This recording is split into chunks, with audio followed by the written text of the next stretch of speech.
ఈ సమయంలో వాక్య ధ్యానంలోనికి వెళదాం. వాక్య భాగముగా యోవేలు గ్రంథము 2వ అధ్యాయము, యోవేలు గ్రంథము 2వ అధ్యాయము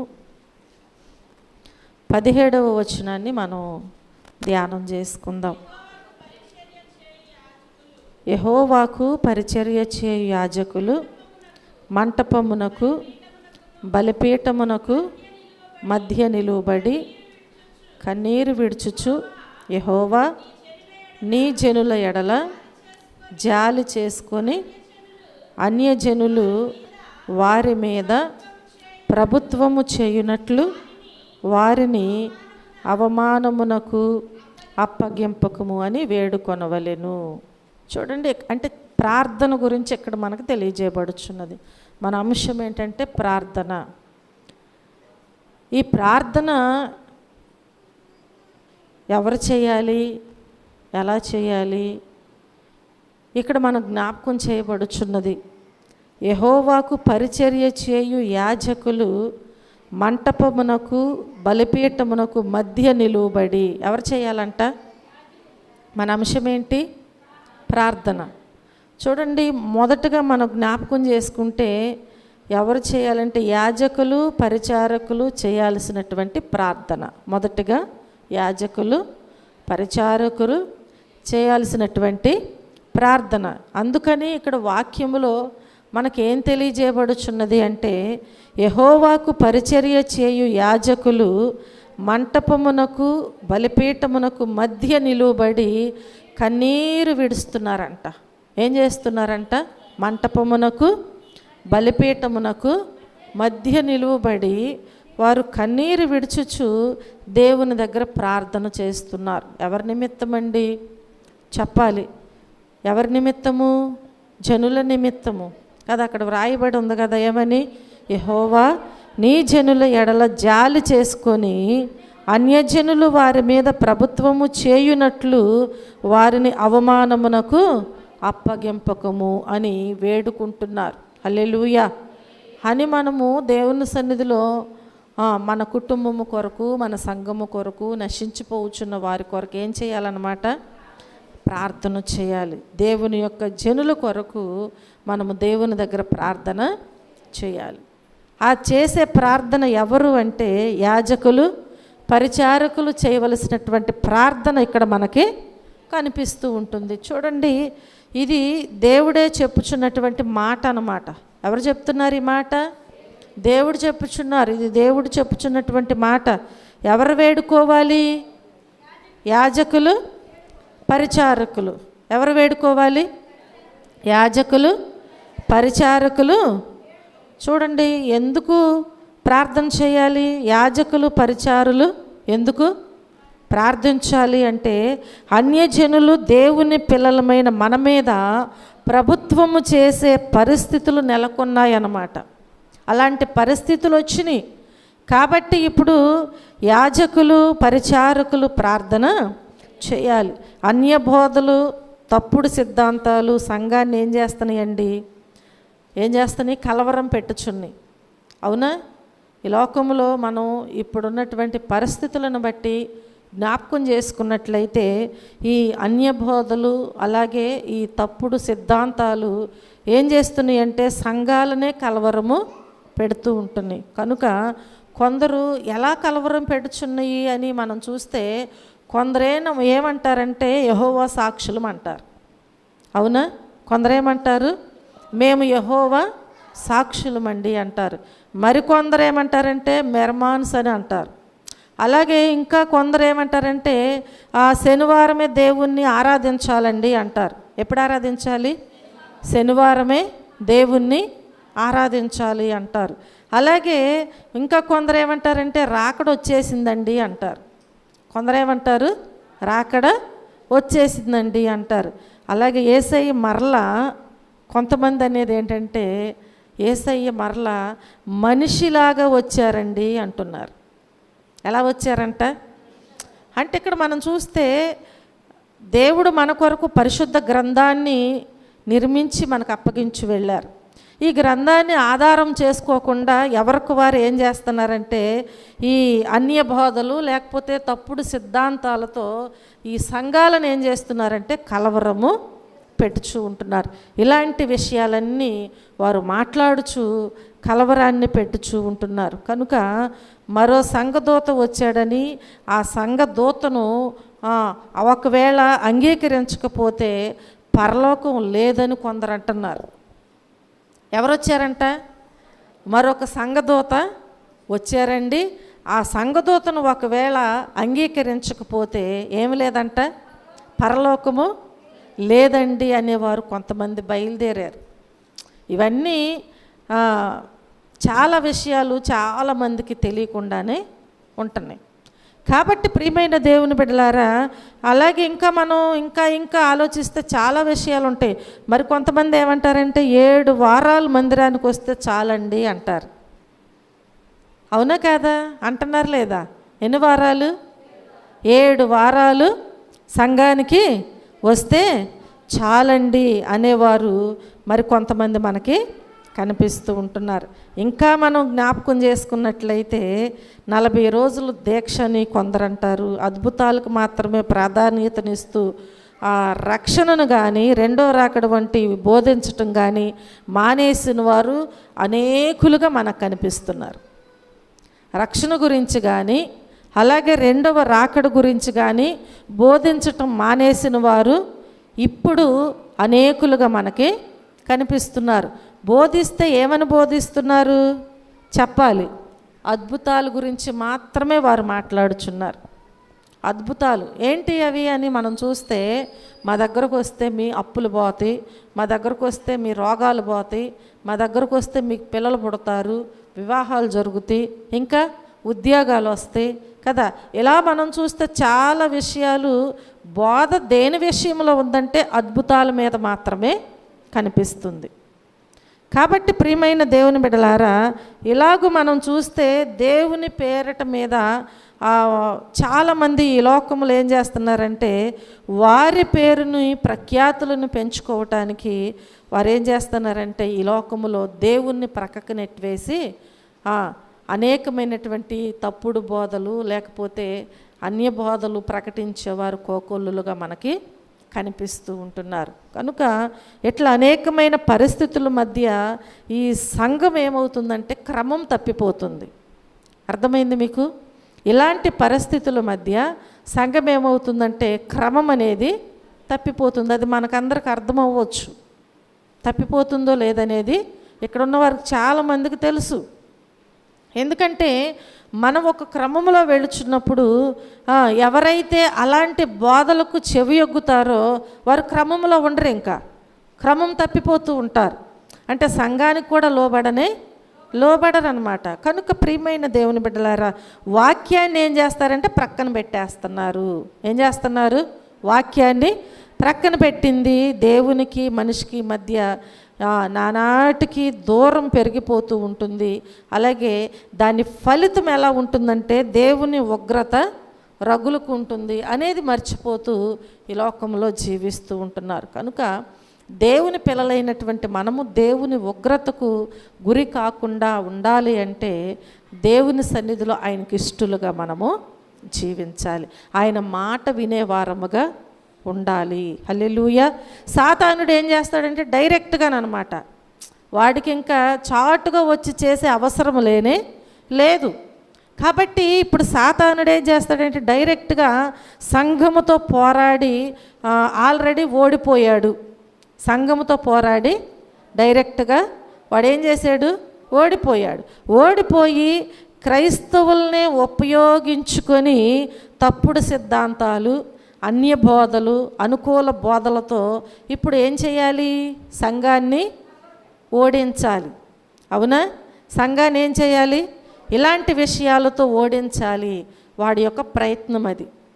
చాలా విషయాలలో ఇలాంటి పరిస్థితులను బట్టి ఆల్రెడీ చాలా సంఘాలలో ఓడించేస్తున్నాడు కూడా. ఇప్పుడున్నటువంటి కాలంలో మనం జ్ఞాపకం చేసుకున్నట్లయితే అలాంటి విషయాలలో అపవాది ఓడిస్తున్నాడు అని మనము జ్ఞాపకం చేసుకోవాలి. కనుక ఇప్పుడు మనం ప్రార్థించాల్సినటువంటి అవసరము ఎవరికుంది చెప్పాలి. ఎవరికుంది? దేవుడే చెప్పారు కదా. మొదట ఎవరు?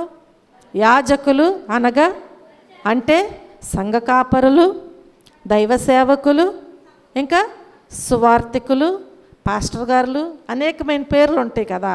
కాబట్టి ప్రియమైన దేవుని బిడ్డలారా, మొదటగా ప్రార్థించవలసినటువంటి ఈవిని, లేదంటే ఒకవేళ దేవుని వాక్యములో మనం జ్ఞాపకం చేసుకుంటే ఆ అవసరత లేదంటే ఆ బాధ్యత ఎవరికి ఇచ్చారు అంటే యాజకులకు, పరిచారులకు దేవుడు అనుగ్రహించి ఉన్నారు. రెండవదిగా మనం జ్ఞాపకం చేసుకుంటే ఎవరు ప్రార్థించాలి? సంఘ పెద్దలు ప్రార్థించాలి. ఎవరు ప్రార్థించాలి? ఇలాంటి పరిస్థితుల్లో ఉన్నటువంటి మనము, ఈ లోకములో అపవాది ఏ విధముగా ఎప్పుడు మనలను, మన సంఘాన్ని తప్పుడు మార్గములోనికి నెట్టుతాడో మనకు తెలియదు. కనుక మెలకువ కలిగి వాడి యొక్క ఉచ్చులో మార్గములోనికి వెళ్ళిపోకుండా జాగ్రత్తగా మనం ఉండాలి అంటే ఇప్పుడు మనం ఏం చేయాలి? ప్రార్థన చేయాలి. ప్రార్థన చేయాలంటే మొదటగా యాజకులు, పరిచారకులు అంటే సేవకులు ప్రార్థన చేయాలి. రెండవదిగా ఎవరు చేయాలండి? సంఘ పెద్దలు ప్రార్థన చేయాలి. చేస్తున్నారా? చేయాలి తప్పకుండా. సంఘ పెద్దలు అంటే ప్రార్థించేవారుగా ఉండాలి. హల్లెలూయా, హల్లెలూయా. ఆనాడు మనం చూస్తే దేవుడు ఇశ్రాయేలీల మీద కోపగించి వారందరినీ కూడా నాశనం చేస్తాను అన్నారా దేవుడు? దేవుడు ఏం చేశాడు? ఇశ్రాయేలీల మీద కోపం వచ్చేసింది దేవునికి. కోపం వచ్చి దేవుడు ఏం చేశారంటే వారిని నాశనం చేస్తాను అన్నారు. నాశనం చేస్తానని అన్నప్పుడు ఇప్పుడు దైవజనుడైనటువంటి మోషే ఏం చేశాడు అంటే మనకిది నిర్గమకాండంలో, ద్వితీయోపదేశ కాండంలో అలా మనకు కనిపిస్తూ ఉంటుంది. కాబట్టి మనం చూస్తే ప్రియమైన దేవుని బిడ్డలారా, ఈ మోషే ఏం చేశాడంటే దేవునికిని అలాగే ఇశ్రాయేలీలకు మధ్య నిలిచాడు. ఎవరికి నిలిచాడు? దేవునికిని ఇశ్రాయేలీలకు మధ్య నిలిచి ఆయన ఏం చేశాడంటే ఉపవాసముతో, కన్నీటితో దేవుణ్ణి బ్రతిమలాడుచున్నాడు. ఏ విషయంలో చెప్పాలి? ఇశ్రాయేలీలను క్షమించమని. ఎందుకని అంటే దేవుని యొక్క కోపము వారి మీదకి వచ్చింది, వారిని నాశనం చేస్తానని సెలవిచ్చారు. కాబట్టి ఇప్పుడు వారికిని దేవునికి మధ్యవర్తిగా ఉన్నటువంటి మోషే ఉపవాసం ఉండి కన్నీరు కార్చి, ఈ జనులను నాశనం చేయొద్దు ప్రభువా, వీరిని దయతో మీరు క్షమించండి, లేదంటే ఏమంటున్నారు చెప్పాలి? లేదంటే నా పేరు నీ గ్రంథములో నుండి తుడిచివేయి. ఎంత యథార్థమైన ప్రార్థన అండి, అవునా? ఒకరి కోసం ఒకరు చేసేవాళ్ళు ఎవరుండారండి? ఇప్పుడు ఎవరి స్వార్థం వాళ్ళదే, అవునా కాదా? ప్రక్కవారికి బాగోలేదన్న మన ప్రార్థనలో కొంచెమన్నా ఏమన్నా ఖాళీ ఉంటుందా? ఎవరి గురించి అన్నా చేయటానికి చెప్పాలి? ఎవరి గురించి అన్నా చేయటానికి మన అంశంలో ఏమాత్రం కూడా చోటు ఉండట్లేదు. ఎందుకని? మొత్తం మన ఫ్యామిలీ గురించి చేయటానికే సరిపోతుంది సమయం అంతా కూడా. కాబట్టి మనం చూస్తే ఇక్కడ మోషే ఏమంటున్నాడంటే దేవుని దగ్గర క్షమించయ్యా, ఒక్కసారి దయతో జ్ఞాపకం చేసుకయ్యా అని అంటలా. ఏమంటున్నారండి? ఒకవేళ మీరు క్షమించకపోతే ఇశ్రాయేలీయులను క్షమించండి, లేదంటే నా పేరు మీ జీవ గ్రంథములో నుండి తుడిచివేయమని చెప్పి ఆయన ఏం చేస్తున్నాడంటే దేవుని దగ్గర బ్రతిమలాడుచు ఉన్నాడు. హల్లెలూయా, హల్లెలూయా. కనుక ప్రియమైన దేవుని బిడ్డలారా, నా జనులలో ఇర్మియా గారు కూడా ప్రార్థన చేస్తున్నాడు. ఇర్మియా గారు కూడా విలాప వాక్యాలు ఏమని ప్రార్థన చేస్తున్నాడు? నా జనులలో హతమైన వారి గూర్చి ఏం చేస్తున్నాడంట? నా కన్ను కన్నీరు ఓటగాను, నా తల జలమయముగాను చేస్తాను అంటున్నాడు. ఎవరి కోసం చెప్పాలి? ఎవరి కోసం అండి? జనుల కోసం. ఏమని ప్రార్థన చేస్తున్నాడు? నా జనులలో హతులైన వారి గూర్చి నా కన్ను కన్నీరు ఓటగాను. చెప్పగానే మీరు గుర్తు రావాలి. ఏమంటున్నాడు? నా కన్ను కన్నీరు ఓటగాను, నా తల జలమయముగాను చేస్తాను అంటూ ఆయన ఏం చేస్తున్నారంటే దేవుని దగ్గర ఇశ్రాయేలీయుల కోసం విలపించి ఇర్మియా గారు ప్రార్థన చేస్తూ ఉంటున్నారు విలాప వాక్యాల్లో. కాబట్టి ఈరోజు దైవ సేవకులు పెద్దలు ప్రార్థించవలసినటువంటి అవసరము ఉంది. ఎవరి కోసం? ఎవరైతే హతులైపోతున్నారో, ఎవరైతే నశించిపోతున్నారో, ఎవరైతే దేవుని భయం లేకుండా ఇంకా సమయం ఉంది, కాలం ఉంది అనుకుంటూ జీవిస్తున్నారో వారి నిమిత్తం ఏం చేయాలి? దేవుని దగ్గర కన్నీరు కార్చి ప్రార్థన చేయాలి. అంతేగాని ఎంతసేపు అక్కడెక్కడో 7 వారాలు వెళ్తే స్వస్థత ఉందంట, 7 వారాలు వెళ్తే గర్భఫలం ఉందంట, అప్పులు పోతాయంట, రోగాలు పోతాయంట అని వీటి కోసం కాదు మనం ప్రయాసపడేది. ఎప్పుడు వీటి కోసమే కాదు మన ప్రార్థన. హతులైనటువంటి నశించిపోవచ్చున్నటువంటి జనుల కోసం మనం ఏం చేయాలి? కన్నీరు కార్చి ఉపవాసం ఉండి వారి నిమిత్తము ప్రార్థన చేయాలి అని దేవుని వాక్యం మనకి సెలవిస్తూ ఉంటుంది. నెహెమియా, ఎజ్రా, దానియేలు గారు కూడా చాలా శ్రేష్టమైన ప్రార్థనలు చేశారు. మనం జ్ఞాపకం చేసుకున్నట్టు కొంతమంది భక్తుల గురించి మనందరికీ తెలుసు కదా. ఏం చేస్తున్నారు? కాల్చబడినటువంటి పట్టణ పునరుద్ధరణ కోసము వారు ఏం చేస్తున్నారండి? ఉపవాసం ఉండి ప్రార్థించారా లేదా? నెహెమియా ప్రార్థన చేశాడా? పాడైపోయిన ఈ పట్టణమును తిరిగి మరలా బాగు చేయటానికి ఆయన ఉపవాసం ఉండి కన్నీటితో దేవుని దగ్గర ప్రార్థన చేస్తున్నాడు. ఆయన చేసిన పాపమా, పితరులు చేసిన పాపమా, జనులు చేసిన పాపమా, ఏ పాపమో క్షమించమని చెప్పి ఉపవాసం ఉండి దేవుని దగ్గర ప్రార్థన చేస్తూ ఉంటున్నారు. కనుక నెహెమియా, ఎజ్రా, దానియేలు గారిలాగా ప్రార్థించవలసినటువంటి అవసరం మనకి ఉంది. ఆ అవసరం మనకుంది. ఎల్లప్పుడూ కూడా దేవుని వైపు మన కన్నులెత్తి మన చేతులెత్తి ఏం చేయాలి? ప్రార్థన చేయాలి. అయ్యో, ఈ లోకంలో మనం చూస్తే అప్పుడున్న పరిస్థితులను బట్టి దానియేలు ప్రార్థించకుండా లేడనమాట. దేవుని దగ్గర ఆయన ప్రార్థన చేస్తూనే ఉన్నారు. హల్లెలూయా. కాబట్టి ప్రియమైన దేవుని బిడ్డలారా, ఈ రాత్రికాల సమయంలో నా దేశాన్ని రక్షిస్తావా, నన్ను చంపుతావా అని దేవుని సన్నిధిలో ఏడ్చి ఏడ్చి పేగులు బయటకు వచ్చి చనిపోయి తన దేశాన్నే రక్షించుకున్నటువంటి జార్జ్ ముల్లర్ గారు లాంటి భక్తులు చాలా అవసరము నేడు. ఆయన ఎలాంటి ప్రార్థన చేసి చనిపోయారంటే మనకు చాలా ఆశ్చర్యం అన్నమాట, జార్జ్ ముల్లర్ గారు. కాబట్టి ప్రియమైన దేవుని బిడ్డలారా, దేవుని దగ్గర నా దేశాన్ని రక్షించు ప్రభువా, నువ్వు రక్షిస్తావా లేదా, లేకపోతే నన్ను చంపుతావా అని ప్రార్థన చేశాడు ఆయన. ప్రాణత్యాగం ఎవరు చేస్తారండి కదా. కాబట్టి యాజకులైనా, పెద్దలైనా, సేవకులైనా ఎవరైనా సరే నశించిపోవచ్చున్న జనుల కోసం ఏం చేయాలి? ప్రాణత్యాగానికైనా సిద్ధపడి ప్రార్థన చేయాలి. అలాంటి ప్రార్థన దేవుని యొద్దకు చేర్చబడుతుంది. హల్లెలూయా, హల్లెలూయా. కనుక ప్రియమైన దేవుని బిడ్డలారా, ఈ ప్రపంచ పటములోని భారతదేశం మీద తన మోకాళ్ళ నుంచి మన దేశ రక్షణకై భారము కలిగి ప్రార్థించాడు విదేశీయుడైనటువంటి ఎవరు? William Carey. అర్థమైందా? మన దేశ పట్టం మీద మోకాళ్ళు వంచి ప్రార్థన చేశాడు ఆయన. ఆయన మన దేశం, ఆయన విదేశీయుడు. మన దేశము కోసం ఆయన ఏం చేశారు? ప్రార్థన కన్నీరు కార్చి దేవుని దగ్గర చేశాడు. కనుక ప్రియమైన దేవుని బిడ్డలారా, ఈ రాత్రి మనం ఒకవేళ దేవుని పిల్లలే కావచ్చు, విశ్వాసులే కావచ్చు, పెద్దలే కావచ్చు, సేవకులే కావచ్చు, ఎవరైనా కావచ్చు, ఈ రాత్రి దేవుడు సెలవిస్తున్నటువంటి విషయం ఏంటంటే, బలిపీఠానికి ఇంకా చెప్పాలి మండపానికి మధ్య నిలువబడి ఏం చేస్తున్నారు? అక్కడ మూలవాక్యములో మధ్య నిలువబడి కన్నీటితో ప్రార్థిస్తున్నాడు. ఈరోజు దేవుడు మనకి ఆ భారాన్ని ఇచ్చాడు, ప్రార్థించమని చెప్పి దేవుడు సెలవిస్తూ ఉంటున్నాడు. అంటే మనం చూస్తే సంఘానికి దేవునికి మధ్యలో మనం ఏం చేయాలి? ఇప్పుడు కన్నీటితో రాయబారం చేయాలి. కన్నీటితో ఏం చేయాలి? రాయబారాలు ఉంటాయా లేదా? రకరకాల రాయబారాలు ఉంటాయి ఈ లోకములో. అవన్నీ కూడా ఆ రాయబారాల వల్ల గొడవలే రావచ్చు, కుటుంబాలే పతనం అయిపోవచ్చు, కాపురాలే పోవచ్చు కదా, ప్రాణాలు కూడా పోవచ్చు రాయబారాల వల్ల. అవి ఉపయోగము లేనివి. కానీ ఈ ప్రార్థన రాయబారము అనేకులను దేవుని యొద్దకు చేరుస్తుంది. హల్లెలూయా, హల్లెలూయా. కనుక ఇది శ్రేష్టమైనది, ప్రాముఖ్యమైనది. కాబట్టి ప్రియమైన దేవుని బిడ్డలారా, సంఘాన్ని దేవునితో సమాధానపరిచి దేవునితో ఐక్యము చేయమని నీకు సెలవిస్తే నువ్వు ఏం చేస్తావు? ఏం చేస్తావండి?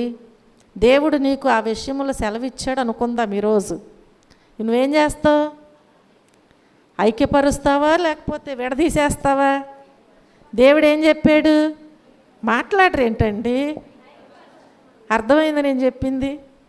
మరి ఇప్పుడు మనం ఏం చేయాలి? ఐక్యపరచాలి. దేవునికి నీ సంఘానికి సమాధానము సంబంధము కుదర్చాలి. దేనితో? ప్రార్థనతో. ఒక వివాహము కుదర్చబడాలి అంటే ఎవరో ఒకళ్ళు మధ్యవర్తులు ఉండాలా లేదా? మా అమ్మాయి ఎక్కడుంది, మా అబ్బాయి ఎక్కడ ఉన్నాడని ఎలా తెలుస్తుంది? తెలియదు కదా. ఎవరుండాలి? పెళ్ళిళ్ళు కుదిర్చే పెళ్ళిళ్ళు పేరయ్యలన్నా ఉండాలి. ఇంకా బంధువుల ద్వారాగాను, తెలిసిన వారి ద్వారాగాను, ఏదో ఒక విధంగా మధ్యవర్తి ద్వారా ఏమవుతుంది? ఆ ఇంటికి ఈ ఇంటికి రాయబారం అనేది వస్తుంది. అవునా? కాబట్టి ఈ లోకములో మన నుంచి మన ప్రార్థన దేవుని దగ్గరికి వెళ్ళాలంటే ఒక రాయబారం అనేది అవసరమై ఉన్నది. హల్లెలూయా. కాబట్టి ప్రియమైన దేవుని బిడ్డలారా, మనమందరం కూడా ఏం చేయాలి? సంఘాన్ని దేవునితో సమాధానపరిచి ఐక్యము చేయమని చెప్పి దేవునికి ప్రార్థన చేయాలి. ఆ బాధ్యత దేవుడు మనందరి మీద పెట్టి ఉన్నారు. చూడండి, అపోస్తుల కార్యముల గ్రంథము 20వ అధ్యాయము 28వ వచనము నుంచి 30వ వచనము వరకు మనం చూస్తే, దేవుడు తన స్వరక్తమిచ్చి సంపాదించిన తన సంఘమును కాయుటకు పరిశుద్ధాత్మ మిమ్మును దేనియందు అధ్యక్షులనుగా ఉంచెను. ఆ యావత్తు మందను గూర్చియు మీ మట్టుకు మీరును మిమ్మును గూర్చియు జాగ్రత్తగా ఉండుడి. నేను వెళ్ళిపోయిన తరువాత క్రూరమైన తోడేళ్ళు మీలో ప్రవేశించునని నాకు తెలియను. వారు మందను కనికరింపరు, మరియు శిష్యులను తమ వెంట ఈడ్చుకొని పోవలెనని వంకర మాటలు పలుకు మనుషులు మీలోనే బయలుదేరుదురు. అర్థమైంది కదా? ఇక్కడ దేవుని వాక్యము ఎంత స్పష్టంగా తెలియచేస్తుందంటే ఏం జరుగుద్దంట? దేవుడు అసలు సంఘాన్ని ఎలా సంపాదించాడంట? తన స్వరక్తమిచ్చి సంపాదించాడు. తన స్వరక్తమిచ్చి సంపాదించినటువంటి తన సంఘమును కాయుటకు పరిశుద్ధాత్మ మిమ్మును దేనియందు అధ్యక్షులుగా ఉంచెను. దేనియందు మిమ్ములను అధ్యక్షులుగా ఉంచెను. ఆ యావత్తు మందను గూర్చియు మీ మట్టుకు మిమ్మును గూర్చియు జాగ్రత్తగా ఉండండి. అర్థమైందా? ఎలా ఉండాలంట మనం? నాకేం పర్వాలేదులే, నేను రక్షణ పొందాను, నేను ప్రార్థన చేయగలను, అపవాదిని ఓడించగలను, ఆ శక్తి నాకు దేవుడిచ్చాడు, అపవాది నన్ను ఏం చేయలేదు అన్నట్లుగా వెర్రవేయకూడదంట. ఎలా ఉండాలంట? జాగ్రత్తగా ఉండాలంట. జ్ఞాపకం చేసుకోండి, అపాయము ఏ రీతిగా వస్తుందో, అపవాది ఏ రీతిగా మనల్ని శోధిస్తాడో, మనల్ని వెంబడిస్తాడో మనకు తెలియదు. కాబట్టి మనం ఎలా ఉండాలి? జాగ్రత్తగా ఉండాలంట. నేను వెళ్ళిపోయిన తరువాత క్రూరమైన తోడేళ్ళు మీలో ప్రవేశించునని నాకు. ఎవరిలో ప్రవేశిస్తాయంట? దేవుని పిల్లల్లోనే, ఎవరిలోనో కాదు. ఆ తోడేళ్ళు ప్రవేశించబట్టే కదా దేవునికి దూరముగా ఉండేది, దేవుని ఎదుట మనుషుల యొక్క కార్యాలు నెరవేర్చేది, అలాగే దేవుని నామాన్ని అవమానపరిచేది, దేవునికి విరుద్ధముగా జీవించేది. దేనిని బట్టండి? దేనిని బట్టి? దేవుని పిల్లలకే సమాధానం లేకుండా ఉండే దేనిని బట్టి? ఈ తోడేళ్ళు ప్రవేశించబట్టే. ఎవరిలోనూ ప్రవేశించదు. ఎవరిలో ప్రవేశిస్తుంది? దేవుని పిల్లల్లోనే ప్రవేశిస్తుంది. కనుక ప్రియమైన దేవుని బిడ్డలారా, వారు మందను ఏమాత్రము కూడా ఇక కనికరించనే. తోడేలు కనికరిస్తుందా? ఏం చేస్తుంది? ఎప్పుడైతే అవకాశము దొరుకుద్దా మందలోకి జొరబడిపోయి అందినటువంటి పిల్లని గట్టిగా పట్టుకుని ఈడ్చుకుని వెళ్ళిపోద్ది. దొరికిన దానిని విడిచిపెట్టడానికి ఏమాత్రము అది ఇక ఒప్పుకోదు. దొరికిన దానిని ఎంత మాత్రం విడిచిపెట్టదు. నువ్వు దొరకకుండానే ఉండాలి. అది ఈడ్చుకుని వెళ్ళిపోద్దంట. కాబట్టి వారు ఏమాత్రం కూడా మందను కనికరించరు. కనుక దేవుని వాక్యం ఏమంటుంది అంటే, శిష్యులను సహితము తమ వెంట ఈడ్చుకుని పోవలెనని వంకర మాటలు పలుకు మనుషులు మీలోనే బయలుదేరుతున్నారా? వంకర మాటలు పలికేవాళ్ళు ఎలాంటి అంటే, ఉదాహరణకు చిన్న మాట, మనలోనే మన సంఘంలోనే ఇక్కడేముందండి అక్కడ అది ఉందండి అంటారు. ఏం మాట అది? ఏం మాట అండి? మీరే చెప్పాలి. అవునా కాదా? బయట మాటలు మనకు వద్దు అసలు. కాబట్టి మనం చూస్తే దేవుడు ఎక్కడున్నాడు? దేవుడు ఎక్కడున్నాడండి? అక్కడున్నాడు, ఇక్కడున్నాడా? డౌటు. అసలు అక్కడున్నాడు, ఇక్కడున్నాడు, మీకే డౌటు. ఎక్కడున్నాడు దేవుడు? ఎక్కడున్నాడండి? అంతటా అందరికీ దేవుడే, అందరితోనూ దేవుడు ఉంటారు. కానీ నువ్వు గుర్తించాలి, నీ హృదయంలో చోటు ఇవ్వాలి. అవునా కాదా? అలా కాకుండా అక్కడున్నాడంట దేవుడు అని వెళ్తే, ఇక్కడ దేవుడు లేడా? ఈ ఊరిలో దేవుడు ఉన్నాడు లేడండి? ఉన్నాడా? ఈ మందిరంలో దేవుడు లేడు, ఆ మందిరంలోనే దేవుడు. మందిరాల్లో లేడు దేవుడు, మందిరాల్లో లేడు. అది బాగా పెద్ద మందిరం అని అక్కడ ఉంటాడు, అక్కడ ఏసీ ఉందని ఉంటాడు కదా. లేదంటే పెద్ద పెద్ద హాల్లో, ఫంక్షన్ హాల్లో పెడుతున్నారని అక్కడ ఉంటాడని కాదు దేవుడు. ఎక్కడుంటాడు దేవుడు? ఎవరి హృదయం అయితే దేవునికి అంగీకారముగా ఉంటుందో ఆ హృదయంలోనే ఉంటాడు దేవుడు. హల్లెలూయా. వారి పట్ల దేవుని కార్యాలు దేవుడు తప్పకుండా జరిగిస్తారు. నీ హృదయము దేవునికి చోటు ఇవ్వకుండా ఒకవేళ నీవు దేవుని వెలుపలే ఉంచినట్లయితే నిన్ను గూర్చి దేవుడు ఆ వెలుపలే ఉండి ఏం చేస్తాడు? దుఃఖపడుచు ఉంటారంట. ఏం చేస్తాడు దేవుడు? దుఃఖపడుచు ఉంటారు. కాబట్టి ఇలాంటి వంకర మాటలు మనకు రావటానికి వీలేదు. వచ్చినాయి అంటే నువ్వు తోడేలు నీలోకి దొరబడిపోయింది. ఇక నువ్వు మందను సంఘాన్ని అంతా ఏం చేస్తావన్నమాట? చెల్లా చెదురు.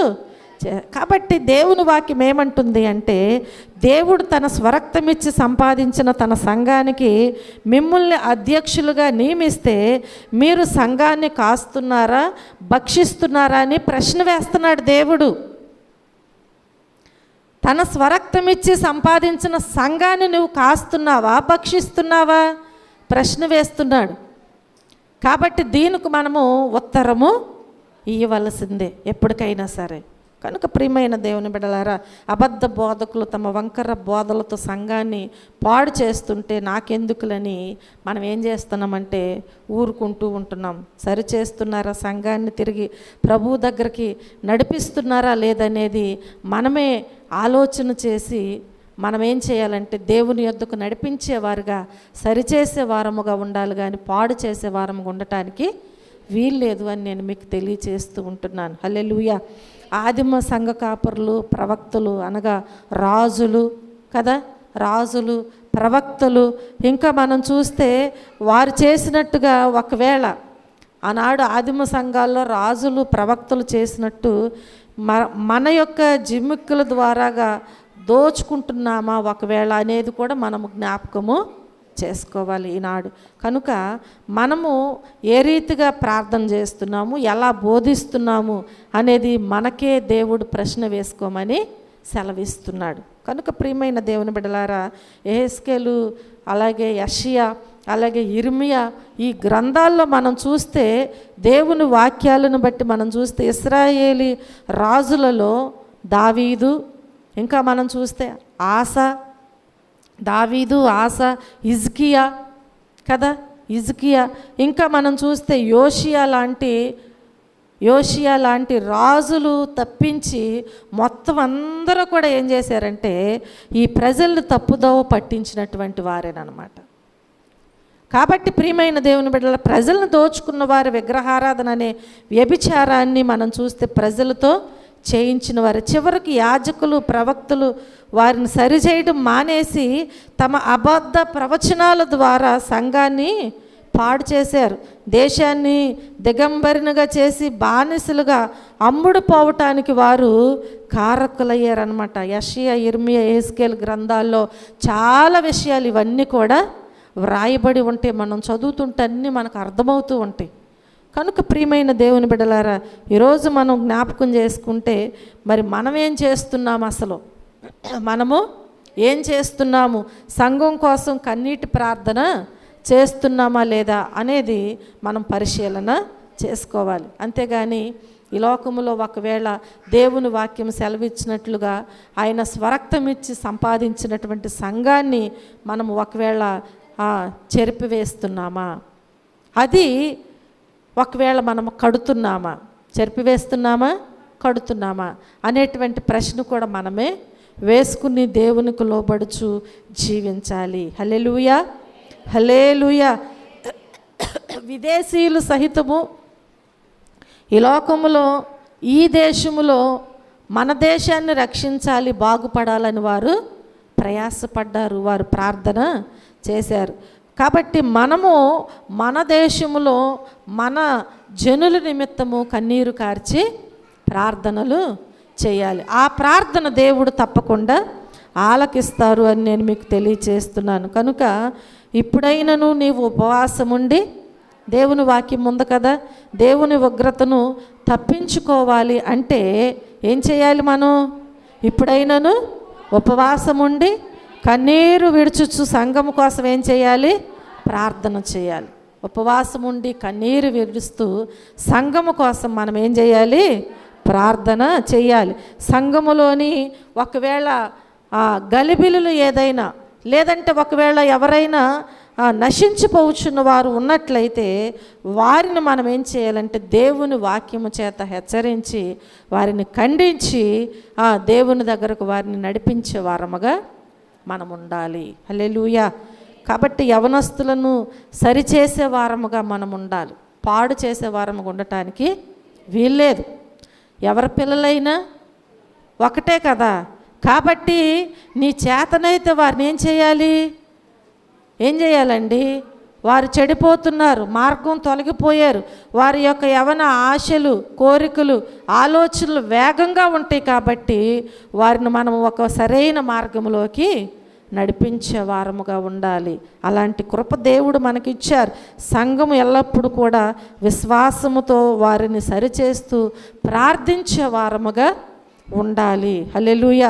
అలాంటి కృప ప్రతి ఒక్క దైవజనులకి, విశ్వాసకి, సంఘ పెద్దకి దేవుడు అనుగ్రహించి ఉన్నారు. దానిని నీవు చేయి విడిచిపెట్టవద్దు. నీ పిల్లల కోసమే కాదు, నశించిపోవచ్చిన పిల్లలందరి కోసం ఏం చేయాలి, ప్రార్థనలు చేయాలి. అది మన బాధ్యత, దేవుడు మన మీద పెట్టినటువంటి బాధ్యత. కాబట్టి మనం మర్చిపోవటానికి వీల్లేదు. హల్లెలూయా. మొదటగా ఎవరు ప్రార్థన చేయాలన్నాను, యాజకులు, పరిచారకులు. రెండవదిగా మనం చూస్తే యోవేలు గ్రంథములో మొదటి అధ్యాయములో మనం చూస్తే 20వ వచనములో దేవుని వాక్యం సెలవిస్తుంది కదా. యోవేలు గ్రంథము మొదటి అధ్యాయం 10వ వచనాన్ని చదువుదాం. 10వ వచనాన్ని.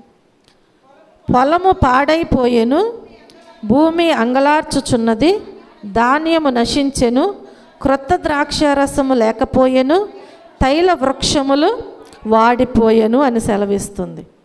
పొలము పాడైపోయెను, భూమి అంగలార్చుచున్నది, ధాన్యం ఏమైపోయింది, నశించిపోయింది. చూడండి, ఇక్కడ రెండవదిగా మనం చూస్తే భూమి, పశువులు పెట్టినటువంటి మొర కనిపిస్తుంది మనకి. మొదటగా యాజకులు, పరిచారకులు మొరపెట్టారు. ఆనాడు భక్తుల గురించి చాలా వరకు చెప్పాను. రెండవదిగా ఎవరు మొరపెట్టుచున్నారు, భూమి, పశువులు పెట్టినటువంటి మొర మనకు కనిపిస్తుంది ఇక్కడ మొదటి అధ్యాయం 10వ వచనములో.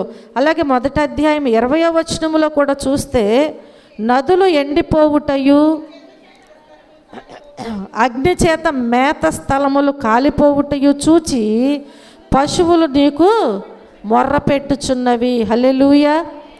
అక్కడ చూస్తేనేమో పొలము పాడైపోయాను, భూమి అంగలార్చుచున్నదని ఉంది. ఇక్కడ చూస్తేనేమో మనం జ్ఞాపకం చేసుకుంటే నదులు ఎండిపోవుటయు, అగ్ని చేత మేత స్థలములు కాలిపోవుటయు చూచి ఎవరు మొరపెట్టుచున్నారంట, పశువులు. అంటే భూమి, పశువులు పెట్టినటువంటి మొర మనకిక్కడ కనిపిస్తుంది. పరిశుద్ధ గ్రంథములో అనేక మంది అనేక విధాలుగా దేవునికి మొరపెట్టినట్లుగా చూస్తున్నాం. ప్రియమైన దేవుని బిడ్డలారా, చివరకు భూమి పశువులు కూడా మొరపెట్టినాయి అన్నమాట. చివరికి ఎవరు మొరపెట్టారు? భూమి, పశువులు, అలాగే పట్టణాలు కూడా. సొదొమ గొమొర్రా లాంటి పట్టణాలు కూడా మొరపెట్టినాయి. రక్తము కూడా మొరపెట్టినట్లుగా చూస్తాం మనం. రక్తము కూడా మొరపెట్టిందా లేదా? మొరపెట్టింది. ప్రియమైన దేవుని బిడ్డలారా, మనం జ్ఞాపకం చేసుకున్నట్లయితే దేవుని వాక్యాలలో అనేక రీతులుగా మనకు కనిపిస్తుంది. ఇశ్రాయేలీయులు చేసిన పాపాలకు, తిరుగుబాటుకు ప్రతిఫలముగా దేవుడు ఇశ్రాయేలీయులను అనేక రకాలుగా శిక్షించారు. దేవుడు ఏం చేశారు? ఇశ్రాయేలీయులను అనేక రకాలుగా శిక్షించారు. చూడండి, వర్షాలను ఆపివేశారు. దేవుడు ఏం చేశారు? వర్షాలను ఆపివేశారు. ఎన్నో తెగుళ్ళు పంపించారు. ఎవరు చేశారు ఇవన్నీ? దేవుడే. వర్షాలను ఆపివేశారు, ఎన్నో తెగుళ్ళను పంపించారు, అలాగే చెరలోనికి పంపించారు, అలాగే ఆకాశాన్ని ఇత్తడిగా, భూమిని ఇనుముగా చేశాడు దేవుడు. అంటే అవపాతము, వర్షము పడకుండా దేవుడు చేశారు. తద్వారా వర్షాలు లేకుండా ఏమైపోయినాయి? ఇప్పుడు భూమి బేటలు వారిపోయింది. వర్షాలు లేకపోతే అంతే కదా, భూమి అంతా నెరవిడుచుద్దు కదా. భూమి బేటలు వారిపోయింది. పైరు లేదు. ఇక పైరు ఉంటుందా? పైరు ఉండదు కదా. ఇక పైరు లేదు, పచ్చగడ్డి కూడా లేదు. కాబట్టి ఈ పచ్చగడ్డి లేక ఇప్పుడు ఏం చేస్తున్నాయి అంట? పశువులు దేవునికి మొరపెట్టుచు ఉన్నాయంట. ఈ భూమి మీద పశువులు గడ్డి లేకపోతే మొరపెడుతున్నాయి, కానీ మనుషులు రక్షణ లేకపోతే మొరపెడతల్లా. అంటే భయం లేదు. ఒక మనిషి ఈ లోకంలో జీవించాలి అంటే ఆయుష్ ఉంటే చాలు, ఆరోగ్యం ఉంటే చాలు, ఆహారం ఉంటే చాలు, ఈ లోకంలో కావలసినవన్నీ ఉంటే చాలు అనుకుంటున్నారు. తినటానికి ఆహారం, కట్టుకోవటానికి వస్త్రాలు, అలాగే నివసించడానికి ఒక నివాసం ఉంటే చాలు అనుకుంటున్నారు. ప్రియమైన దేవుని బిడ్డలారు, ఇక్కడ మనం జ్ఞాపకం చేసుకుంటే, ఎందుకంటే పశువులు, జంతువులు, మనుషుల కోసం వర్షాన్ని పంపించి ప్రతి జీవికి తగిన మేత సమకూర్చువాడు దేవుడే. హల్లెలూయా, హల్లెలూయా. కాబట్టి మనం చూస్తే కీర్తనల గ్రంథాల్లో తెలియచేయబడద్ది. 104వ అధ్యాయంలో కానీ ఇంకా చాలా విషయాలు, 10వ అధ్యాయంలో, 147వ అధ్యాయంలో, ఇలా మనం చూస్తే చాలా విషయాలు మనకు అక్కడ అర్థమవుతూ ఉంటాయి. ఆయన తన ముఖము మరుగు చేసుకుంటే అవన్నీ కలత చెందుతాయి. ఈరోజు ఒకవేళ నీ విషయంలో దేవుడు బాధపడినట్లయితే నీ పరిస్థితి ఏమైపోతుందో ఎవరికి? నీకు కూడా తెలీదు. ఎవరి విషయంలోనైనా దేవుడు ఒకవేళ బాధపడితే వారి జీవితం ఏమైపోతుందో ఎవరికి తెలీదు. కాబట్టి ఈ భూమి బేటలు ఇంతకీ ఆయన కోపపడటానికి కారణమేంటి అని మనం జ్ఞాపకం చేసుకుంటే, వినండి దేవుని వాక్యాన్ని. ఆయన కోపపడటానికి కారణము ఏంటి అని మనం జ్ఞాపకం చేసుకుంటే, భూమి బేటలు వారడానికి, వర్షాలు పడకపోవడానికి కదా, వర్షాలు పడకపోవడానికి, అలాగే జంతువులు కలత చెందటానికి భూమి చేసినటువంటి నేరమా? చెప్పాలి. భూమి ఏమన్నా నేరం చేసిందా? భూమి ఎక్కడికన్నా నడుచుకుంటూ వెళ్తుందా? భూమికి ఏమన్నా మనసుండి పాపాలు చేస్తుందా? చెప్పాలి. జంతువులు, పశువులు చేసిన పాపమా? అర్థమవుతుంది మీకు? భూమి పాపం చేసిందా? జంతువులు ఒకవేళ పశువులు పాపము చేశారా? కాదు కదా, ఏమాత్రము కాదనమాట. కాబట్టి మనం ఒక్క విషయాన్ని ఆదికాండంలో 6వ అధ్యాయంలో మనం జ్ఞాపకం చేసుకుంటే, దేవుని వాక్యం ఏమని సెలవిస్తుంది అక్కడ? భూలోకము దేవుని సన్నిధిలో చెడిపోయి ఉండేను అని సెలవిచ్చింది. అవునా? ఏమని సెలవిచ్చింది? భూలోకము ఏమైందంట? భూలోకము దేవుని సన్నిధిలో చెడిపోయి ఉండేను, అది బలాత్కారముతో నిండి ఉండేను అని వ్రాయబడి ఉంది. చెడిపోయింది, బలాత్కారముతో నిండి ఉండెను అని వ్రాయబడింది. భూమి పాపం చేసిందా? లేదు కదా. పాపం చేసింది ఎవరు? ఇప్పుడు నరులు. దేవుని వాక్యం స్పష్టంగా తెలియచేస్తుంది. ఎవరు చేశారు పాపము? నరులు చేశారు. అది ఎంత ఘోరమైనదంటే భూమి మరియు దేవుడు తట్టుకోలేనంత ఘోరమైనది నరులు చేసిన పాపము. కాబట్టి మనం జ్ఞాపకం చేసుకుంటే దేవుడు తట్టుకోలేక, అందుకే 6వ అధ్యాయం 7వ వచనం నుంచి 13వ వచనాల్లో దేవుడు అంటూ ఉంటాడు, నేను నరులతో పాటు జంతువులను, పురుగులను, ఆకాశ పక్షవాదులను తుడిచివేస్తాను అంటున్నాడు. ఎవరు చేసిన పాపాన్ని బట్టి?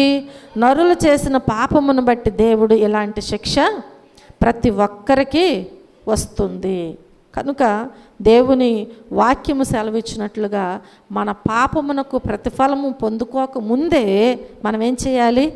దేవుని దగ్గర ప్రార్థన చేయాలి. ఇదిగో వారిని భూమితో కూడా నాశనము చేయుదును. వాక్యము సెలవిస్తుంది, మానవుల పాప ఫలితముగా భూమి కూడా ఏమైపోతుంది? నోవాహు గారి కాలములో చెప్పాలి, మనుషులు చేశారా, భూమి చేశారు? అక్కడ నోవాహు కాలంలో మనుషులు చేశారు. కాబట్టి దేవుడు ఏమంటున్నాడు? వారిని భూమితో కూడా నాశనము చేస్తున్నానంటున్నాడు. మనుషుల యొక్క పాపమును బట్టి భూమి కూడా పాడైపోతూ ఉంటుంది, దేవుని శిక్షకు గురవుతూ ఉంటుంది. కనుక ఆ పాప ఫలితముగా భూమి కూడా ఏమైంది? నోవాహు గారి కాలంలో నాశనము చేయబడింది. రక్షణ అనే వాడలో నోవాహు గారితో ఉన్నవారు, అలాగే తన కుటుంబమును, ఇంకా కొన్ని పక్షవాదులు తప్ప మనుషులు అనేవారు ఎవరు లేదు. కనుక ప్రియమైన దేవుని బిడ్డలారా, ఇక ఆదికాండం 18వ అధ్యాయము 20లో దేవుడు అంటున్నారు కదా, అబ్రాముతో సొదొమ గొమొర్రాలను గూర్చి మొర్ర గొప్పది, వాటి పాపమైతేనేమో బహు భారమైనది అంటున్నాడు. ఏమంటున్నారు? అక్కడ ఎలా ఉందంట? సొదొమ గొమొర్రా గూర్చినటువంటి మొర గొప్పదిగా ఉంది. ఎవరు మొరపెట్టుచున్నారు? ఎవరండి? ఇప్పుడు చెప్పాగా, అబ్రహాము కదా. సొదొమ గొమొర్రా గురించి మొరపెడుతున్నాడు అబ్రహాము. ఆ మొర గొప్పదిగానే ఉంది, కానీ అక్కడ విషయం ఏంటంటే వాటి యొక్క పాపము బహుభారమైనది. అర్థమైంది కదా. ఎవరైతే తప్పును ఒప్పుకుని దేవుని దగ్గర కన్నీరు కార్చి ప్రార్థిస్తారో వారిని క్షమిస్తాడు, కానీ విననొల్లనటువంటి ప్రజలను గూర్చి దేవుడు చింతిస్తున్నాడు, బాధపడుచు ఉంటున్నాడు. కనుక ప్రియమైన దేవుని బిడ్డలారా, ఇంతకీ ఏం చేశారు? వారి వరసలు మర్చిపోయారు. వారు ఏమైపోయారు? వరసలు మర్చిపోయారు. స్త్రీ పురుష ధర్మం కూడా వారు మర్చిపోయారు. అంటే లెస్బియన్ ఏమంటారు? గే కదా. కాబట్టి మనం జ్ఞాపకం చేసుకుంటే స్త్రీతో స్త్రీ, పురుషుడితో పురుషుడు, ఇలాంటి పరిస్థితులు అక్కడ నెలకొన్నాయి. అంటే అలా వారు పాపం చేయడమే కాకుండా, అలాంటి పరిస్థితుల్లోనికి వారు దిగజారిపోవటమే కాకుండా, చివరకు మనుషులు ఏం చేస్తున్నారంటే జంతువులతో కూడా పాపము చేస్తున్నారు. దేవుడు చూస్తూ ఊరుకుంటాడా? ప్రియమైన దేవుని బిడ్డలారు, ఇంతకీ ఏం చేశారు వారు? ఇలాంటి పాపాలన్నీ కూడా వారు చేసుకుంటూ వచ్చారు. జంతువులతో కూడా పాపం చేయడం వారు ఎప్పుడైతే మొదలుపెట్టారో, తమ కామ వికార కోరికలు తీర్చుకోవడానికి ఏది దొరికితే దానితోనే వారు వెళుతూ ఉంటున్నారు. బలాత్కారం అక్కడ పెరిగిపోయింది. అమాయకులకు ఏమాత్రము కూడా, అమాయకుల యొక్క రక్తము అక్కడ ఏమవుతుందంటే ఏరి పారుతూ ఉందంట, ఏరులై పారుతుందంట. అమాయకులైనటువంటి వారికి అక్కడ ఏమాత్రం క్షేమం అనేది లేదంట. కాబట్టి మనం చూస్తే దీనుల యొక్క ప్రాణాలకు ఏమాత్రము కూడా క్షేమం అనేది, రక్షణ అనేది లేకపోయింది. వారి యొక్క ఆస్తులు అపహరింపబడుతున్నాయి అంట. వారి యొక్క ఆస్తులు ఏమవుతున్నాయి? దోచుకోబడుతున్నాయి. అలాగే మనం చూస్తే సొదొమ గొమొర్రా పట్టణాలు ఆ భూమి మొరపెట్టాయి. దేవుడు ఆకాశము నుండి అప్పుడు ఏం చేశారు అంటే, ఏం కురిపించారు? అగ్ని గంధకాన్ని దేవుడు కురిపించారు. మరి అక్కడ పాపం ఎంత ఘోరంగా ఉంది? చాలా బలాత్కారంతో నింపబడి ఘోరముగా ఉంది కదా. ఇప్పుడు దేవుడు ఏం చేశాడు? దానిని నాశనం చేయాలి, పాపాన్ని నుంచి విడిపించాలి అంటే ఎవరిని క్షమించడానికి ఎవరు కనిపించలేదు. కాబట్టి ప్రియమైన దేవుని బిడ్డలారా, లోతు కుటుంబము తప్ప ప్రతి ఒక్కరూ కూడా ఏమైపోయారు? అగ్ని గంధకాల చేత ఆ పట్టణాలను దేవుడు కాల్చివేశాడు. జల ప్రళయము ద్వారాగా దేవుడు భూమిని నాశనము చేశారు. ఇవన్నీ మనకు తెలిసిందే. ఇప్పుడు కూడా అనేక దేశాలలో ఇదే జరుగుతుంది. మనం వింటున్నాం, చూస్తున్నాం న్యూస్లో. అనేక దేశాలలో అగ్ని గంధకము చేత మరి అంతా కోల్పోతున్నారంటే ఏంటి కారణం? ఏంటండి? పాపము విస్తరించబడటమే, బలాత్కారముతో నింపబడటమే. ఇవన్నీ మనం జ్ఞాపకం చేసుకోవాలి. అక్కడ అలా జరిగిందంట అని చెప్పుకోవటం కాదు, అలా జరిగిందంటే కారణం ఏంటి అనేది మనము తెలుసుకోవాలి. తెలుసుకుని దేవునికి ఎల్లప్పుడూ మనము సమీపస్తులుగా ఉండాలి. హల్లెలూయా. అక్కడ కూడా మనం చూస్తే వావి వరుసలు మర్చిపోయి, స్త్రీ పురుష ధర్మము మర్చిపోయి వెర్రి వింతలు పోతూ ఉంటున్న ప్రపంచం మొత్తం కూడా ఎలా ఉందంటే ఇప్పుడు ప్రస్తుతానికి బలాత్కారముతో నిండిపోయింది. మన దేశ పరిస్థితి కూడా అలాగే ఉంది అని మనం జ్ఞాపకం చేసుకోవాలి. ప్రియమైన దేవుని బిడ్డలారా, భయంకరమైనటువంటి పరిస్థితులు ఈ లోకంలో జరుగుతున్నాయి. వ్యభిచారాలు, లంచగొండితనము, మోసాలు కదా, ఎన్నో విషయాలు జరుగుతున్నాయి. వీటన్నిటిని బట్టి ఇప్పుడు ఎవరు బలవుతున్నారంటే చేసే మనుషులతో పాటు ఎవరు బలవుతున్నారు? ఈ భూమి కానీ పశువులు కానీ అన్నీ బలైపోతూ ఉంటున్నాయి. దేవుని ఉగ్రతకు మనము సమీపముగా ఉన్నామన్నది మర్చిపోవటానికి వీల్లేదు. కాబట్టి ఈ భూమి, ఈ ప్రకృతి ఏం చేస్తుందంటే దేవుని దగ్గర రోధిస్తూ ఉంది. భూమి ప్రకృతి ఏం చేస్తుంది? దేవుని దగ్గర రోధిస్తుంది. ఎందుకంటే మానవులు చేసినటువంటి పాపము ఆకాశము క్రింద మరియు భూమి క్రింద, భూమి మీదను వారు చేస్తారు కాబట్టి, ఆకాశము క్రింద భూమి మీద వారు పాపం చేస్తారు కాబట్టి దేవుడు ఆకాశాన్ని అలాగే భూమిని ఎలా ఉంచారు అంటే కాపలాగా ఉంచారు. ఎలా ఉంచారు? కాపలాగా ఉంచారు. కనుక ఇప్పుడు మానవులు చేసినటువంటి పాపము ద్వారా ఒకసారి జలప్రళయం ద్వారాగా భూమిని దేవుడు ఏం చేశారు? నాశనము చేశారు. ఇప్పుడైతే అది అగ్ని గంధకాలతో నాశనము దేవుడు చేయబోతున్నాడు. దేవుడు ఏం చేయబోతున్నారు? జఫన్యా గ్రంథములో మనం చూస్తే, జఫన్యా గ్రంథం 3వ అధ్యాయము 8వ వచనములో, కాబట్టి యెహోవా సెలవిచ్చు వాక్కు ఏదనగా, నా కొరకు కనిపెట్టుడి, నేను లేచి మొరపెట్టుకున్న దినము కొరకు కనిపెట్టియుండుడి, నా ఉగ్రతను నా కోపాగ్ని అంతటిని వారి మీద కుమ్మరించుటకై అన్యజనులను పోగు చేయుటకును గుంపులు గుంపులుగా రాజ్యములను సమకూర్చుటకును నేను నిశ్చయించుకుంటుని, నా రోషాగ్ని చేత భూమి అంతయు కాలిపోవును అని దేవుని వాక్యం సెలవిస్తుంది. అర్థమైంది కదా?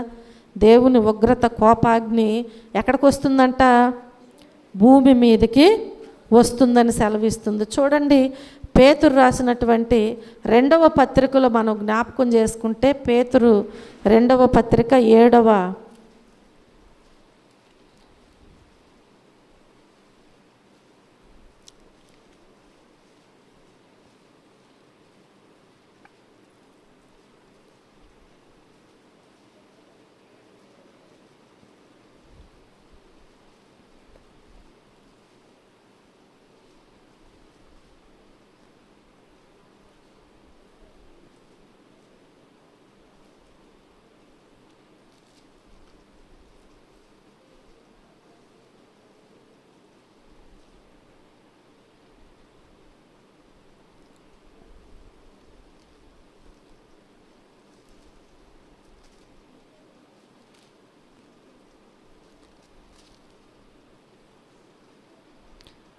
మూడవ అధ్యాయము, 2వ పత్రిక 3వ అధ్యాయము 10వ వచనము నుంచి మనం చూస్తే 12వ వచనము వరకు, అయితే ప్రభువు దినము దొంగ వచ్చినట్లు వచ్చును, ఆ దినమున ఆకాశములు మహాధ్వనితో గతించిపోవును, పంచభూతములు మిక్కటమైన వేండ్రముతో లయమైపోవును, భూమియు దాని మీదనున్న కృత్యములను కాలిపోవును, ఇవన్నీ ఇట్లు లయమైపోవునని గనుక ఆకాశములు రవులుకొని లయమైపోవునట్టియు పంచభూతములు మహావేంద్రముతో కరిగిపోవునట్టియు దేవుని దినపు రాకడ కొరకు కనిపెట్టుచు దానిని ఆశతో అపేక్షించుచు మీరు పరిశుద్ధమైన ప్రవక్తనతోనూ భక్తితోనూ ఎంతో జాగ్రత్త గలవారై ఉండవలెను.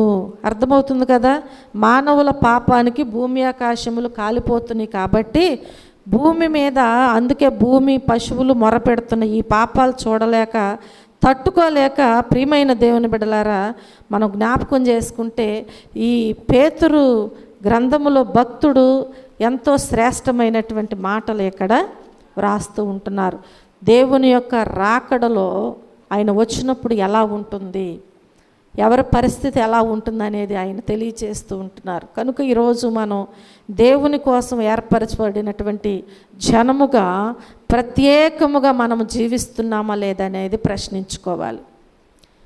దేవుడు మనల్ని ఏర్పాటు చేసుకున్నది ఇంకా ఈ భూమి మీద అనేకుల వలె మనము కూడా తప్పు మార్గంలో నడవటానికి కాదు. మనము సరి అయిన మార్గంలో నడుస్తూ అనేకులను నడిపించటానికి దేవుడు మనల్ని ఏం చేశారు, ఏర్పాటు చేసుకున్నాడు. ఈ ఏర్పరచబడినటువంటి జనముగా మనం ఇప్పుడు ఏం చేయాలి, ప్రత్యేకంగా జీవించాలి. అలా నువ్వు జీవిస్తున్నావా లేదా దేవుని కొరకు అనేటువంటి ప్రశ్న మనము వేసుకోవాలి. అందుకే దేవుడు మరొకసారి నిన్ను బ్రతిమలాడుచూ ఉంటున్నారు. ఏమని? ఇప్పుడైనను ఏమంటున్నారు? ఇప్పుడైనను మీరు ఉపవాసం ఉండి కన్నీరు విడుచుచు దుఃఖించుచు మనఃపూర్వకముగా ఏం చేయాలంట? పెదవులతో కాదు. ఎలా చేయాలంట? మనఃపూర్వకముగా నా యొద్దకు రండి.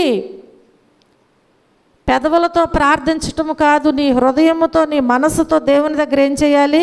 చేతులు చాపి దేవుడు పిలుస్తున్నాడు, మనఃపూర్వకముగా నా యొద్దకు మీరు రండి అని చెప్పి యోవేలు గ్రంథములో సెలవిస్తున్నారు. ప్రియమైన దేవుని బిడ్డలారా, మనం జ్ఞాపకం చేసుకుంటే మీ వస్త్రాలు కాదు ఏం చింపుకోవాలంట? వాక్యంలో ఉంది కదా, మీ హృదయాలను చింపుకోమంటున్నాడు దేవుడు. వస్త్రాలను చింపుకోవటం కాదు. దేన్ని చింపుకోవాలి? మన విషయంలో, మన పాపం విషయంలో మనము మన హృదయాన్ని చింపుకుని దేవుని దగ్గర ఏం చేయాలి? ప్రార్థన చేయాలి. నిజంగా దేవుని దగ్గరకు వస్తావా? వస్తే నీవు నిజంగా పాపాన్ని విడిచిపెడతావా? ప్రశ్న అన్నమాట. దేవుని దగ్గరకు వస్తున్నాం నిజమే, నువ్వు నిజంగా దేవుని దగ్గరకు వస్తావా? వస్తే నీవు నిజంగా పాపాన్ని విడిచిపెడతావా? దేవుడు అడుగుతున్నాడు ఈ రాత్రి. దేవుని దగ్గరకు వచ్చినటువంటి మనము మన పాపాన్ని విడిచిపెట్టాలి. అది దేవుడు మన నుంచి కోరుకుంటున్నటువంటి కోరిక ఉన్నది. కనుక అలా చేస్తే దేశంలో వర్షాన్ని కురిపిస్తానంటున్నారు. హల్లెలూయా. వర్షాల కోసం ప్రార్థన చేస్తున్నామంటారు చాలామంది. వర్షాల కోసం ఒకప్పుడు వర్షము ఆగిపోవాలి అంటే ఆగిపోయింది, రావాలి అని ప్రార్థన చేస్తే వచ్చింది.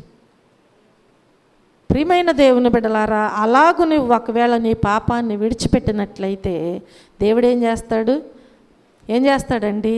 దేశములో వర్షాన్ని కురిపిస్తానంటున్నారు. అలాగే ఇంకేమంటున్నారు? యోవేలు గ్రంథము 2వ అధ్యాయంలో 29 నుంచి అదంతా వ్రాయబడద్దు అనమాట. 19వ వచనం నుంచి 25వ వచనం వరకు రాయబడద్ది. అలాగే భయపడొద్దు అంటున్నాడు. దేశమా భయపడొద్దు అంటున్నారు. పశువులారా భయపడొద్దు అంటున్నారు. ఎందుకని? దేవుడు వర్షాన్ని కురిపించబోచున్నారు కాబట్టి దేశము భయపడటానికి వీల్లేదు. భయపడొద్దు. అలాగే పశువులారా మీరు కూడా భయపడవద్దు, మీకోసం పచ్చిక మొలిపిస్తాను అంటున్నారు. హల్లెలూయా. ఎవరి కోసం? పశువుల కోసం దేవుడు పచ్చికను మొలిపిస్తానంటున్నాడు. కాబట్టి ఆనాడు మనం చూస్తే నినివే పట్టణస్థులు పశ్చాత్తాపడినట్లుగా పశ్చాత్తాపడు. ఈరోజు ఎప్పుడు పశ్చాత్తాపడ్డారు వాళ్ళు? నినివే పట్టణస్థులు ఎప్పుడు పశ్చాత్తాపడ్డారండి?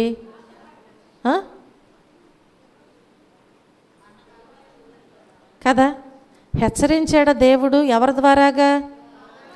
అంత డౌట్ అయితే ఎట్లా? యోనాను పంపించి దేవుడు ఏం చేశాడు? హెచ్చరించగానే ఆ హెచ్చరికను తీసుకున్నారా లేదా? తీసుకున్నారు. వారు ఉపవాసం ఉండారు అంటే ఈరోజు చర్చిలో ఉపవాస ప్రార్థన అన్నారు కాబట్టి ఉండామన్నట్టుగా కాదు.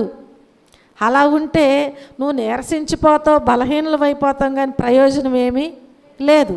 హృదయపూర్వకముగా నీవు ఉపవాసం ఉండి మనఃపూర్వకముగా దేవుని యొద్దకు వచ్చి నీవు ప్రార్థించినట్లయితే ఆనాడు నినివే పట్టణస్థులు పశ్చాత్తాపడినట్లుగా నీ జీవితంలో నీ పాపం విషయంలో నీవు పశ్చాత్తాపడినట్లయితే దేవుడు ఏం చేస్తాడు? తిరిగి దేశం మీదకి వర్షం కురిపించినట్లుగా, అలాగే భూమి మీదకి పచ్చికనిచ్చినట్లుగా నీ జీవితంలో ఎన్నో ఆశీర్వాదాలు దేవుడు అనుగ్రహిస్తాడు. నువ్వు ఊహించనటువంటివి, నువ్వు అడగనటువంటివి ఆశీర్వాదాలు నీవు పొందుకుంటావు. హల్లెలూయా.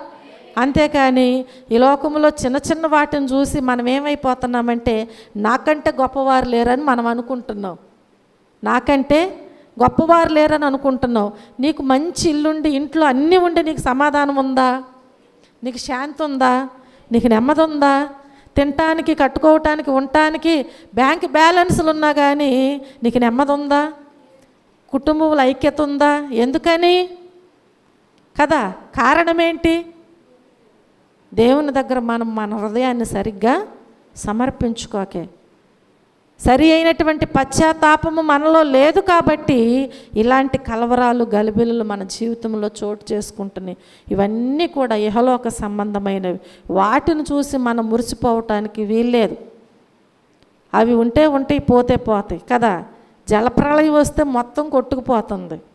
మన కళ్ళ ముందు ఎన్నో జరిగినాయి, మనం చూసాం. కాబట్టి ప్రియమైన దేవుని బిడ్డలారా, దేవుడిచ్చే నిత్యమైనటువంటి ఆశీర్వాదం మనకు కావాలంటే మనలో సరి అయినటువంటి హృదయపూర్వకముగా, అంటే మనపూర్వకముగా దేవుని యొద్దకు రావాలి వచ్చేటప్పుడు. అలాగే పశ్చాత్తాపముతో దేవుని దగ్గర ప్రార్థన చేయండి. దేవుడు తప్పకుండా మనకు సహాయము దయచేస్తారు. అట్టి కృప భాగ్యము దేవుడు మనందరికీ అనుగ్రహించునుగాక. ఆమేన్. ప్రార్థన చేసుకుందాం. దేవుని వాక్యాన్ని విన్నటువంటి ప్రతి ఒక్కరు విశ్వాసముతో దేవుని దగ్గర ప్రార్థన చేయండి. యాజకులు, పరిచారకులు చేయవలసినటువంటి ప్రార్థన వారు చేస్తున్నారు. అలాగే భూమి, పశువులు మొరపెట్టుచున్నవి. నీ జీవితంలో నీ నిమిత్తము పశ్చాత్తాపపడుచు మనపూర్వకంగా దేవుని యొద్దకు వచ్చి నువ్వు ప్రార్థన చేస్తున్నావా? నువ్వు నశించిపోకుండా ఉండనట్లుగా, దేవునితో కలిసి సత్సంబంధము కలిగి జీవించున్నట్లు దేవుని దగ్గర నువ్వు ప్రార్థన చేస్తున్నావా? పరిశీలన చేసుకో, ప్రార్థన చేయి. వెళ్ళకపోతే ఒకవేళ ఆరా వస్తుందేమని వస్తున్నామా? మనపూర్వకముగా దేవుని యొద్దకు వస్తున్నామా? మనం ప్రార్థన చేయండి దేవుని సన్నిధిలో. మన స్థితి ఏమై ఉన్నది? ఈ లోకములో మన ప్రయాణం ఏమై ఉన్నది? మన ఆలోచనలు ఏమై ఉన్నవి? మన కోరికలు ఏమై ఉన్నవి? దేవునికి విరుద్ధముగా ఉన్నాయా? దేవునికి ఇష్టమైన జీవితం జీవిస్తున్నామా? కలిమైన, లేమైనా, ఉన్నవైనా, ఏవైనా, ఏమి ఉన్నా లేకున్నా దేవుని కొరకే మనం బ్రతుకుచున్నామా లేదా? ఇలాంటి ప్రశ్నలు మనం వేసుకోవాలి. ఎలా బ్రతికితే దేవుని కృప మనం పొందుకుంటాం అనేటువంటి ఆలోచన కలిగి దేవుని దగ్గర మనం ప్రార్థించినట్లయితే మన ప్రార్థనకు దేవుడు తప్పకుండా ప్రతిఫలం ఇస్తాడు. ప్రార్థన చేసుకుందాం. ప్రేమ కలిగిన తండ్రి, కృప కలిగిన మా దేవ, మా రక్షకుడా, మీ పరిశుద్ధమైన నామమునకు లెక్కలేని కృతజ్ఞతాస్తుతులు, స్తోత్రములు, వందనాలు తెలియజేస్తున్నాను ప్రభువా. అయ్యా, మీ ఉచితమైన కృపను బట్టి, ప్రేమను బట్టి ఈ రాత్రికాల సమయంలోనైనా మాతో మీరు మాట్లాడి మమ్మలను బలపరుచున్నందుకు మీకు వందనాలు, స్తోత్రములు. విత్తబడిన ప్రతి విత్తనము కూడా బిడ్డల హృదయాలలో నూరంతలుగా ఫలింపబడినట్లు మీ సహాయం దయచేయండి. విన్న వాక్యాన్ని విడిచిపెట్టకనైనా హృదయంలో భద్రపరుచుకుని తిరిగి నెమరు వేసుకునేటువంటి జ్ఞానము, జ్ఞాపక శక్తిని దయచేయండి. వాక్యానుసారముగా జీవించే మంచి జీవితాలు దయచేయండి ప్రభువా. అనేకమైన విషయాలలో మీరు మమ్మల్ని హెచ్చరిస్తున్నారు. అనేకమైన విషయాలలో నా ప్రభువా మాకు బుద్ధి చెప్పుచున్నారయ్యా. మా మార్గములనునైనా సరిచేస్తున్నారు ప్రభువా. అయ్యా, మీరు సరిచేసిన మార్గములో మేము నడుచుకున్నట్లుగా మీ కృపా సహాయం మాకు దయచేయండి ప్రభువా. మీకు వందనాలు. దయగలిగిన దేవా, బలహీనులను బలపరచండి, వ్యాధిగ్రస్తులను స్వస్థపరచండి నాయన. అవసరతల్లో ఉన్న వారికి మీ సహాయమును దయచేయండి ప్రభువా. మీకు వందనాలు. అయ్యా, కుటుంబాల్లో శాంతి, సమాధానము, నెమ్మది, ఐక్యత దయచేయండి. కలవరాల నుంచి విడిపించండి, ఆర్థిక పరిస్థితుల నుంచి విడిపించండి నాయన. అయ్యా, ప్రతి ఒక్కరు కూడా మారు మనసు పొంది రక్షించబడిన అయినా మీ సన్నిధిలో మీ పిల్లలుగా సాగిపోవటానికి మీ సహాయము దయచేయండి ప్రభువా. మీకు వందనాలు. ఈ రాత్రికాల సమయంలో ప్రభువా, బిడ్డలు ఏ విషయంలో మీ సన్నిధిలో ప్రార్థించారో మీకు తెలుసు నాయన. వారి వారి ప్రార్థనలు మీరు అంగీకరించి ఆలకించి తిరిగి ప్రతిఫలాలు దయచేయమని, మీరే మహిమ, ఘనత, ప్రభావములు పొందమని యేసుక్రీస్తు అతి శ్రేష్టమైన నామములో ఈ ప్రార్థనా మనవులు అడిగి వేడుకుని పొందుకొని ఉన్నాము మా పరమ తండ్రి. ఆమేన్.